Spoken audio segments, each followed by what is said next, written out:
and now he has over 30 students with him. Yes, he said he was inspired.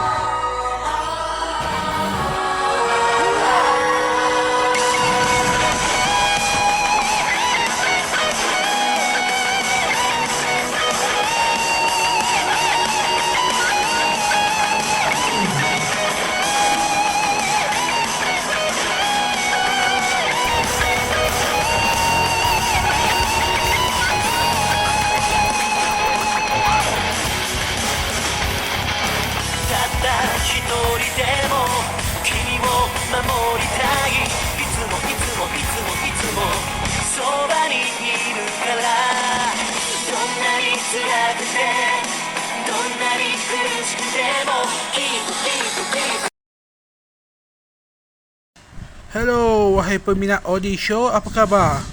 Hari ni saya nak buat video tentang Odin. Ya, maaf kalau bunyi kilat sebab memang hujan pun agak mengacau sikit. Hujur dalam cerita Odin ni memang tak guna suara. Sama juga kalau tanya kat Malaysia, kartun Perancis ni guna bahasa Malaysia juga. Tapi mereka tak isi suara, mereka hanya guna suara pecerita. Maklumlah banyak pecerita yang tak ada kerja waktu ni. Tapi sebabkan banyak PPP, ramai yang lockdown Israel. Ya, saya penyokong Palestin, bukan Israel. Saya penyokong Palestin, jadi saya akan sebut Israel sebagai Israel. Ya, jadi kata Perancis ni, ya, tentang kucing. Ya, meniru Tom and Jerry kan. Mesti anda nak saya bahas Tom and Jerry juga, walaupun dalam hati saya memang nak bahas. Ya, kalau Perancis lebih dulu, zaman dulu ada filem komedi yang tak guna suara. Jadi ini kembalilah di zaman yang tak ada suara. Ya, zaman dulu belum ada alat teknologi canggih. Zaman Malaysia dah ada alat suara. Ya, itu pun saya tak tahulah. Untuk filem yang akan datang, saya harap banyak je lah kartun yang macam ni. Okey lah, sebut pasal kartun. Ini kartun Perancis. Kartun dalam bahasa Perancis apa tah? Saya pun tak tahu. Agak pening kepala jugalah ni. Maklumlah hujan. Ya, dalam Odin Show kilat semua bunyi betul. Mungkin sebab nak jimat duit, jadi mereka tak nak guna pengisi suara, guna bahasa isyarat. Sampai orang kata ni kartun yang bagus untuk budak-budak bisu yang tak boleh bercakap, yang guna bahasa isyarat. Ya, kenapa Malaysia tak buat ni untuk orang kurang upaya? Ya, itu sebab peminat pembuat kartun animasi tak banyak. Ya, tak banyak yang nak berjimat sekarang ni. Ya, walaulah orang zaman sekarang kalau asyik buat kartun yang tak ada suara, nanti pengisi suara nak cari kerja macam mana? Senang. Senang. Guna populariti mereka je lah.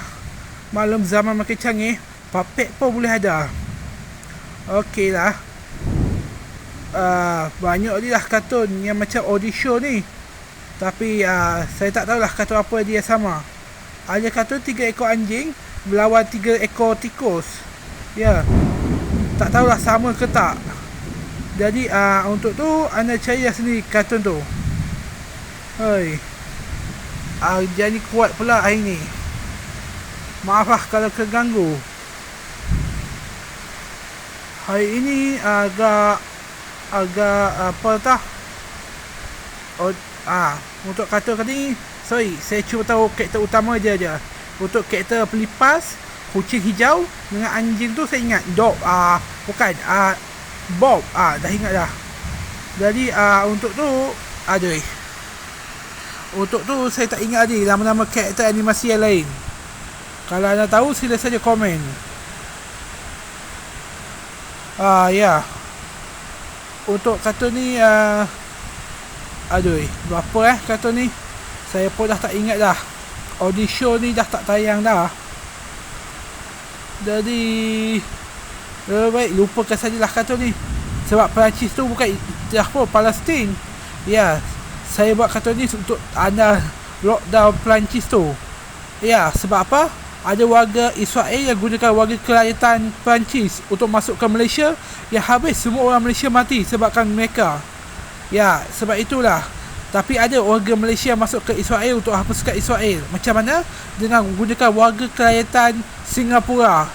Ada banyak orang Malaysia yang ada gunakan warga kerajaan Singapura untuk serang Israel senyap-senyap. Macam itulah, bukan tu dia. Orang Indonesia pun masuk Israel senyap-senyap dengan gunakan warga kerajaan Singapura. Ya, itulah caranya. Jadi untuk anda yang nak serang Israel, pastikan anda guna warga kerajaan Singapura atau warga kerajaan Jepun. Itu satu-satunya jalan yang mudah untuk serang Israel. Okey, untuk Ordinary Show ni ada yang kata ini macam sokongan Israel dan Palestin. Ya, malah macam mereka ni tengah berperang. Lipas dengan kucing berperang. Ya, macam kita tahu lipas kucing tak makan, tapi ikan makan. Jadi lipas selalu jadi ikan umpan. Jadi untuk tu saya tak tahu banyak sangat tentang kata tu. Jadi anda tengoklah sendiri kata tu. Jadi okey, siapa yang tahu banyak pasal Odin ni sila komen Macam kita tahu ayah Thor pun nama dia Odin. Ya, sampai saya pun terfikir nak bela kucing nama Odin. Ya, sampai saya pun nak buat kartun tapi tak cukup bajet. Okey, sila anda share pada video ni pada orang lain sama, supaya komen banyak lah. Aduh, saya pun tak tahulah nak buat macam mana. Bukan senang lah nak cari duit sekarang ni. Bajet bukan senang. Tanpa hari-hari hujan. Ya, nak tanam sayuran bukan senang sebab hujan dah kacau. Ya, nak kutip sampah, nak kutip ting, hujan dah kacau. Tak tahulah macam mana sekarang ni, rezeki nak cari macam mana. Kilang pun tak ada kat sini, Kedah ni. Okey, semoga satu hari kilang kita semula akan dibina dekat Kedah. Macam kat Perancis tu. Okey, bye-bye. Itu saja saya cakap. Bye-bye.